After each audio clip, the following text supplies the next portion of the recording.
CBSE +2 தேர்வில் திருவனந்தபுரம் மண்டலம் முதலிடத்தையும் சென்னை மண்டலம் இரண்டாவது இடத்தையும் பிடித்துள்ளது. சிபிஎஸ்இ +2 தேர்வு பிப்ரவரி 17ஆம் தேதி தொடங்கி ஏப்ரல் 9 மற்றும் 10ஆம் தேதி வரை நடைபெற்றன. இந்த ஆண்டில் ஆன்-ஸ்கிரீன் மார்க்கிங் எனப்படும் டிஜிட்டல் முறையில் விடைத்தாள்கள் திருத்தப்பட்டதால் விரைவில் தேர்வு முடிவுகள் வெளியிடப்பட்டுள்ளன. இதன்படி ஒட்டுமொத்த அளவில் 85.20% அளவுக்கு மாணவிகள் தேர்ச்சி பெற்றுள்ளனர். எனினும் கடந்த ஆண்டுடன் ஒப்பிடும்போது இது 3.9% குறைவாகும். மொத்தம் 18,57,517 மாணவிகள் எழுதிய தேர்வில் வழக்கம் போல் மாணவிகள் அதிக தேர்ச்சி சதவீதம் பெற்றுள்ளனர்.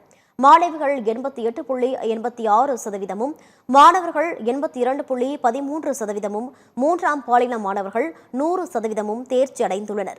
இந்த தேர்வில் மண்டல அளவில் திருவனந்தபுரம் 95.62% முதலிடம், சென்னை 93.84% இரண்டாம் இடம், பெங்களூரு 93.19% பெற்று மூன்றாம் இடமும் பிடித்துள்ளன.